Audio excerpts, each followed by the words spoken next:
ہمارے پاس جب لوگ آتے ہیں اور وہ داخل طریقت ہوتے ہیں تو ہم جو بنیادی چیزیں ان کو بتاتے ہیں تو ان میں سے ایک چیز یہ لازمی بتاتے ہیں کہ رزق پاک نہیں ہوگا تو باطن روشن نہیں ہوگا. یہ بنیادی بات ہے. اگر رزق پاک نہیں ہے تو میرے حضور نے ارشاد فرمایا کہ ایک بندہ سفر کر کے کعبۃ اللہ کے صحن میں پہنچتا ہے اور کعبے کے پردوں کو تھام رہا ہے, وہ یمد یدیہ, اور لمبے لمبے ہاتھ کر کے کہتا ہے اے اللہ, لیکن اس کا کھانا حرام ہے, اس کا پینا حرام ہے, اس کا لباس حرام ہے, وہ غذا بالحرام, اس کو غذا حرام سے دی گئی ہے. میرے حضور نے فرمایا اس کی کوئی دعا قبول نہیں ہوگی. سفر کیا, جنگل پہاڑ کاٹے, سمندروں کو پاٹ کر کے آگے گیا, ہواؤں کے کلیجے چیر کے آگے بڑھا, مہینوں کی مسافتیں طے کر کے گیا اور کعبۃ اللہ کے سامنے کھڑا ہے, سین حرم میں مطاف میں کھڑا ہے, لیکن اس کا جسم حرام سے پلا ہے. اس نے جو پہنا ہے اس لباس کا تانا یا بانا حرام کا ہے, اس کو غذا حرام کی دی گئی ہے, اس نے پیا حرام کا ہے, اس نے کھایا حرام کا ہے, تو پھر اس کا یہ سارا سفر رائے گاں چلا جائے گا, اس کو کچھ نصیب نہیں ہوگا.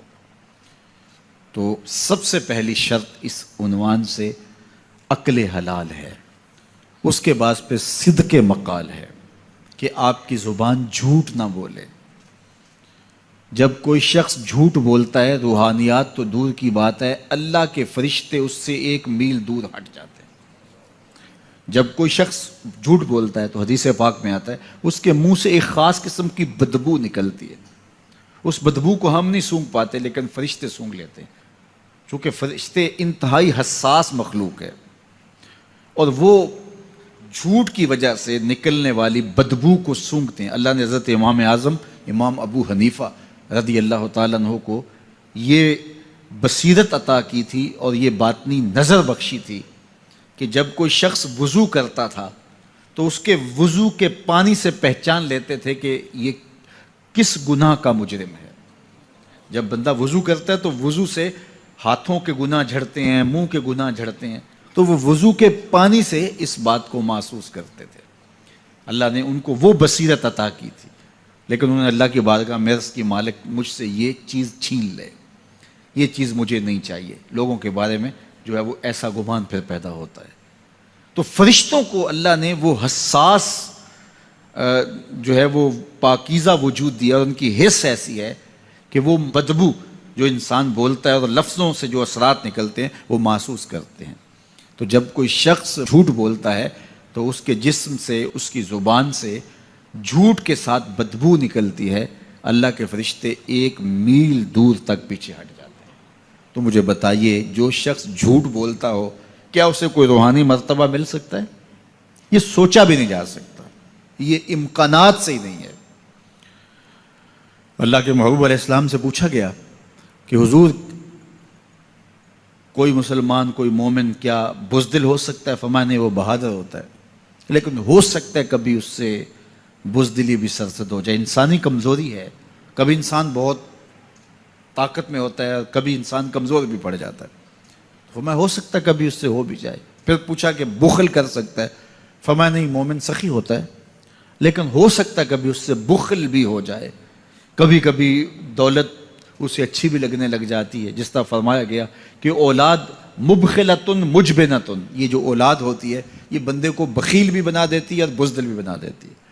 جب اولاد نہیں ہوتی تو بندہ سخی بھی ہوتا ہے اور بندہ جو ہے وہ مشکل حالات میں بھی کود جاتا ہے, لیکن جب اولاد ہوتی ہے تو پھر مشکل حالات میں کودنے سے پہلے سوچتا ہے میرے بچے ہیں یتیم ہو جائیں گے.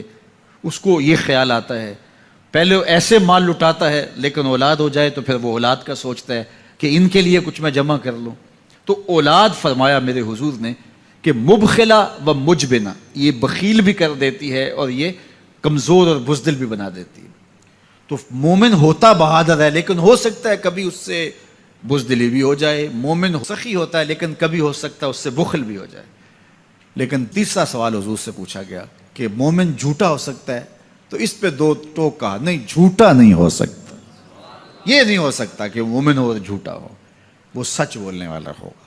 تو عقل حلال اور صدق مقال, یہ 2 خوبیاں جو ہیں یہ اہل اللہ کا طرائے امتیاز ہے, اور یہ مجھے اور آپ کو اختیار کرنی چاہیے. حضرت خلیل اللہ جب وادی غیر ذی زرع میں سیدہ ہاجرہ اور ان کے معصوم نونہال کو چھوڑ کر کے جانے لگے۔ ایسی وادی جہاں حیوانی وجود بھی نہیں تھا، نباتات بھی نہیں پائے جاتے تھے، پانی کا ایک قطرہ بھی دستیاب نہیں تھا، کالے سیاہ محیط پہاڑ جیسے فولاد پگھلا کے ڈال دیا ہو، وہ وادی جہاں دن کو بھی خوف آئے، وہاں حضرت ہاجرہ نے راتیں بھی گزاری۔ کتنا دردناک لمحہ تھا۔ جب سحری کا وقت ہوا، حضرت خلیل اللہ دعائیں دے کے رخصت ہونے لگے، حضرت ہاجرہ سلام اللہ نے آگے بڑھ کے اپنے شوہر نامدار کا دامن پکڑ لیا۔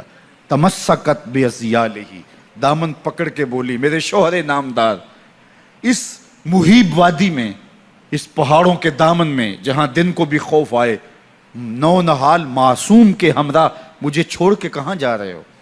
حضرت خلیل اللہ نے کوئی جواب نہیں دیا۔ پھر قدم اٹھایا تو زوجہ نے پھر دامن پکڑا، پھر وہی سوال، پھر کوئی جواب نہیں آیا۔ تیسری مرتبہ دامن پکڑا، خلیل اللہ کی جانب سے کوئی جواب نہیں آیا، تو خاتون خود بولی، کیا اللہ کا حکم تو نہیں؟ تو حضرت خلیل اللہ نے کہا، نعم، ہاں اسی کا حکم ہے۔ حضرت ہاجرہ نے دامن چھوڑ دیا، کہا جائیے، خیر سے جائیے، اگر اس کا حکم ہے وہ ہمیں ضائع نہیں ہونے دے گا۔ جہاں دن نہیں گزارے جا سکتے تھے، پھر اس خاتون نے وہاں راتیں بھی کاٹی۔ وہ وادی جس میں وحشت بھی قدم رکھتی تھی ڈر ڈر کے، جہاں پھرتے تھے آوارہ تھپیڑے بادے سر سر کے، جہاں پر گھاس اگتی ہے، جہاں نہ پھول کھلتے ہیں، مگر وہ سرزمین ہے آسماں بھی جھک کے ملتے ہیں۔ اپنی پاک باز بیوی اور نونہال بیٹے کو چھوڑ کے حضرت خلیل اللہ دعائیں دے کے رخصت ہو گئے۔ تھوڑا سا توشہ تھا، 2-1 دن کے بعد ختم ہو گیا۔ پھر ماں کی چھاتی سے دودھ بھی خشک ہو گیا، نونہال پیاس سے تڑپنے لگا۔ ماں تو پھر ماں ہوتی ہے، تڑپتی ہوئی ممتا کا دل بے قرار ہوا۔ ایک پتھر کے سائے میں معصوم اسماعیل علیہ السلام کو لٹایا اور پانی کی تلاش میں جبل صفا پہ چڑھی۔ اطراف میں آسمانوں کی طرف دیکھا، کہیں کوئی پرندے اڑتے دکھائی دیں اور پانی کا نشان ملے اور میں وہاں سے بیٹے کے لیے 2 بوند لے آؤں، لیکن کچھ دکھائی نہیں دیا۔ تا حد نظر پھیلا ہوا آسمان ہی آسمان ہے اور پہاڑ ہی پہاڑ نیچے دکھائی دیتے ہیں۔ پھر مروہ پہ آئیں، درمیان میں نشیبی جگہ تھی، وہاں بیٹے کا من موہنا چہرہ دکھائی نہیں دیتا تھا، دوڑ کے گزری اور جا کے صفا پہ گھوم کے دیکھا، کچھ نظر نہیں آیا۔ ادھر بھی دیکھ لیا، ادھر بھی دیکھ لیا، لیکن ماں تھی۔ پھر دوبارہ صفا پہ آئی، صفا پہ دیکھا، کچھ دکھائی نہیں دیا۔ پھر تڑپ کے مروہ پہ آئیں، وہاں پھر دیکھا، کچھ دکھائی نہیں دیا۔ پھر صفا پہ آئی، کبھی صفا پہ کبھی مروہ پہ، تڑپتی ہوئی ماں کی ممتا، بے قرار دل، ادھر پانی کی پیاس سے تڑپتا ہوا معصوم اسماعیل پتھر کی اوٹ میں، درمیان سے ماں گزرتی ہے تو بھاگ کے گزرتی ہے کہ بیٹے کا من مونا چہرہ بھی نگاہوں کے سامنے رہے۔ ذرا منظر تو دیکھو کتنا دل آویز ہے۔ اللہ اکبر، سینوں میں پتے پانی ہو جائیں، پتھر بھی ہو تو پگھل جائے اس زہرہ گداز داستان سے، لیکن اللہ پر توکل اور ماں کی بے قراریاں، کبھی صفا پہ کبھی مروہ پہ، زبان پہ شکایت نہیں ہے۔ پھر جب مروہ پہ پہنچتی ہیں، 7 چکر مکمل ہو گئے، تو ادھر کیا دیکھا کہ معصوم اسماعیل ایڑیاں رگڑ رہا ہے۔ ماں کا دل ڈولنے لگا کہ بیٹا آخری لمحوں میں دوڑی کہ بیٹے کو جا کے اپنی چھاتی سے چمٹاؤں، ہو سکتا ہے 2 قطرے دودھ کے اس کی زندگی کی آس بندھا دیں۔ تو ماں دوڑتی ہوئی آئی، لیکن جب قریب آئی تو منظر بدلا ہوا تھا۔ معصوم کی ایڑیوں کے رگڑنے سے تازہ چشمہ پھوٹ رہا ہے، پانی ہے کہ بے قابو ہونا چاہ رہا ہے۔ آگے بڑھی، جلدی جلدی مٹی کی منڈھیری کرتے ہوئے کہا، زم زم، رک جا رک جا۔ اللہ اکبر۔ ہاجرہ سلام اللہ علیہا نے حضرت اسماعیل کی محبت اور اپنے رب پر توکل کی انوکھی اور البیلی داستان رقم کی۔ کہا، ہاجرہ تو نے بھی حد کر دی، لیکن قیامت تک تیری راہوں کو بھی جلوہ گاہ بنا دیں گے۔ یہاں نبی بھی دوڑیں گے، ولی بھی دوڑیں گے، غوث بھی دوڑیں گے، کتب اور ابدال بھی دوڑیں گے، شہنشاہ بھی دوڑیں گے، کج کلا بھی دوڑیں گے۔ یہ دوڑنا ہم عبادت بنا دیں گے، حتیٰ کہ امام الانبیاء بھی ان راہوں کی سائی کرتے رہے۔ عجیب رنگ، عجیب منظر اور عجیب کیف کا عالم۔ اچھا، یہاں رک کے ایک بات کرنا چاہوں گا، اگر آپ کی توجہ ہو، جہاں حضرت ہاجرہ دوڑیں اور ان کے مبارک قدم وہاں لگے اور لگ کے ہٹ گئے، عارضی نسبت ہے، مستقل نسبت نہیں ہے۔ جہاں ان کے قدم لگ کے ہٹ گئے وہ جگہ تو جلوہ گاہ بن گئی، اور جہاں حضور خود جلوہ فرما ہیں وہ گنبد خضرا جلوہ گاہ کیوں نہیں ہو سکتا ہے؟ اب یہ پانی جہاں حضرت اسماعیل کے قدم لگے، یہ پانی دنیا کا عظیم ترین پانی ہے، اور پھر اس کا پروٹوکول یہ ہے، اس کو کھڑے ہو کے پیا جاتا ہے۔ یار یہاں بھی رک کے ایک بات کہہ دوں، حضرت اسماعیل کے قدموں کو چھونے والے پانی کا پروٹوکول ہے کہ اس کے لیے کھڑے ہو جائیں، اور حضرت اسماعیل مسجد اقصیٰ میں جس کے پیچھے کھڑے ہو کے نماز پڑھتے ہیں اس امام کے لیے کھڑے ہو کے مصطفیٰ جان رحمت پہ لاکھوں سلام پڑھ لیں تو اس میں شرک کہاں سے آ جائے گا؟ تو یہ تکریم ہے، یہ عزت ہے اس پانی کی کہ اس نے حضرت ذبیح اللہ کے قدم چھوئے ہیں۔ تو یہ سارا حج اللہ اکبر ہمیں ہمارے ماضی سے جوڑتا ہے۔